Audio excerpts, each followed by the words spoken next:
You will never be able to rest in peace again. And so the dead will rise up and take over the earth, and you've got to get to Dunwich. You must reclose those gates.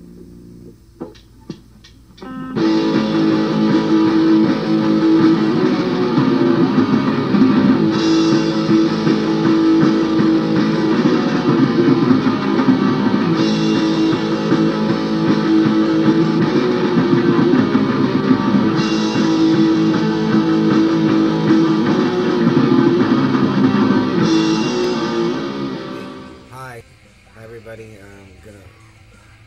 I bought a 12-pack of Rolling Rock and I got a couple left, and I'm gonna drink them. Cheers, everybody. Hope you're drinking something.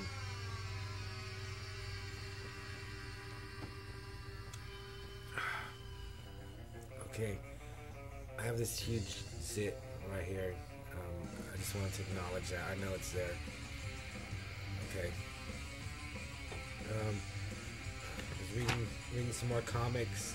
I was reading this. This is a really good issue. Crystal Warrior from... What year is this from? It's from 1984. And has Nightcrawler. I don't know if you remember this toy line in the early 80s, but Marvel did a comic crossed over with Nightcrawler, and this is a really good issue. The art's awesome. A really good story. I love Nightcrawler, so it was a cool crossover. And I started reading Remodeled Ghost Riders. Awesome cover. He's a great supernatural character. I don't think these I've read either, but I was reading them. Art by Mark Texiera, if that's how you say his name. It's an awesome artist. And I'm going to review Gutter Balls.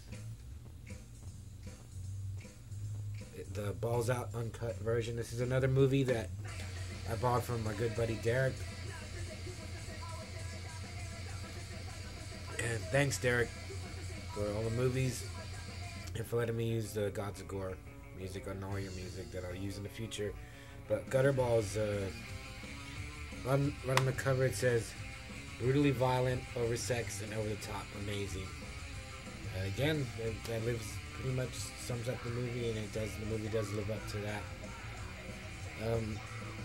I'd looking at movies on Amazon, I'd seen this, and I actually, let me tell you what I actually thought it was a 80s movie. I just didn't pay attention anymore. But Derek had it. He told me that I would like it, and I did. Sometimes it actually does look like an 80s movie. The music is great. The way Ryan Nicholson filmed it, it looks really good. I actually thought that is this the director of Hobo with a Shotgun, like one of his earlier movies? But it's not. And it's just the story's outlandish. It's these teams are bowling after hours. The guy lets them bowl, and then it's like 3 guys, just real jerks, a bunch of girls, and then this black guy. It looks like Lenny Kravitz's ugly cousin. Well, not so ugly, but just not as handsome as good old Lenny. And his 2 weirdo friends, they're all like bowling against each other. They have their leagues. And then the 3 guys, kind of preppy-ish. They're just real jerks. They're real douchebags. Just, you really hate them. I really hated them.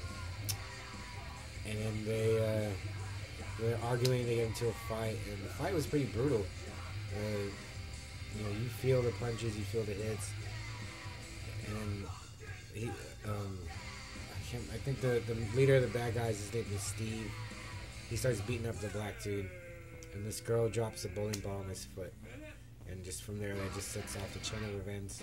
But later, they grab her and they rape the living Christ out of her. It was a pretty brutal scene. I was surprised at how brutal it is, and it was pretty. They kind of copy The Accused, like they put on the pinball for a little while. pinball machine. And they rape her on that, and you know they show nudity, but it's not too explicit. It could have been more explicit. And then so you know I was thinking, okay, you know she's gonna get revenge, and the next night they have another tournament, and she shows up with her friends, but they don't know what happened, and someone starts killing everybody, you know. But the killer, he wears the bowling ball bag on his head. I thought it was kind of dumb, but they play it pretty straight to where they have scary music and the way they shoot it. If it was a cool mask, it would have been more effective than the bowling ball mask, but it kind of worked.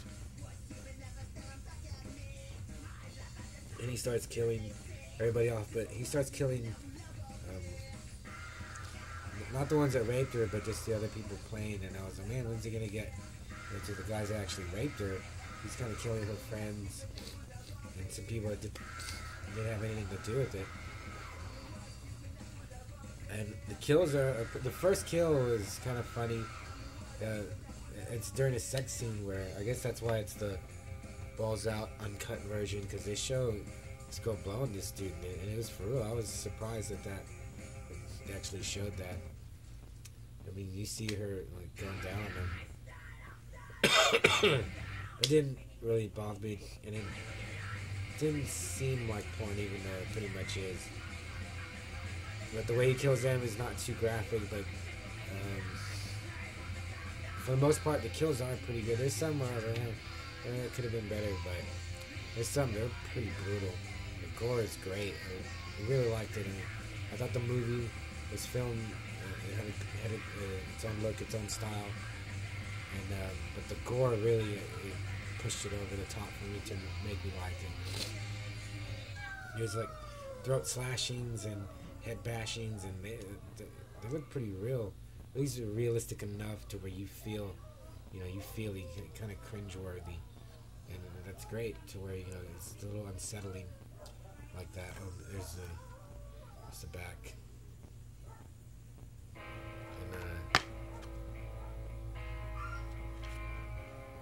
so the disc looks like, and then there's this. That's actually one of the good guys.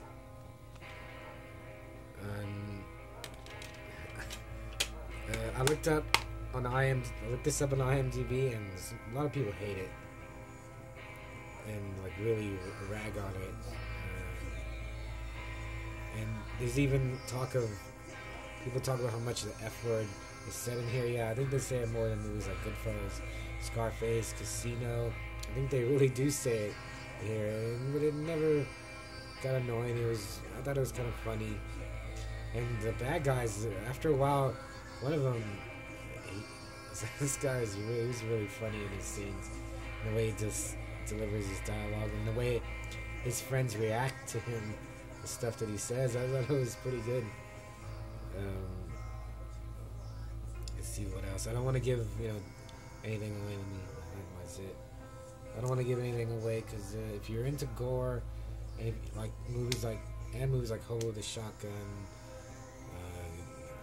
just like Planet Terror, where they try to throw back to the 80s, it works on that level totally. It's a Danger After Dark TLA releasing film, but it's kind of old now. It came out in 2008. It's 8 years ago already. But I'm really glad I saw it. I don't think I would have ever bought it on my own, but I'm really glad I did see it.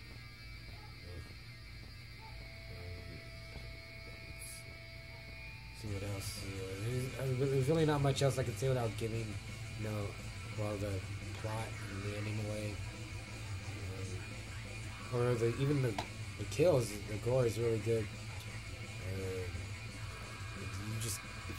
Like I said, if you like gore, you might want to pick this up, because there's some really gory, brutal, disgusting, blood splattering, flying all over the place kills. I mean, it's not as gory as like Rambo or Punisher, but it's close.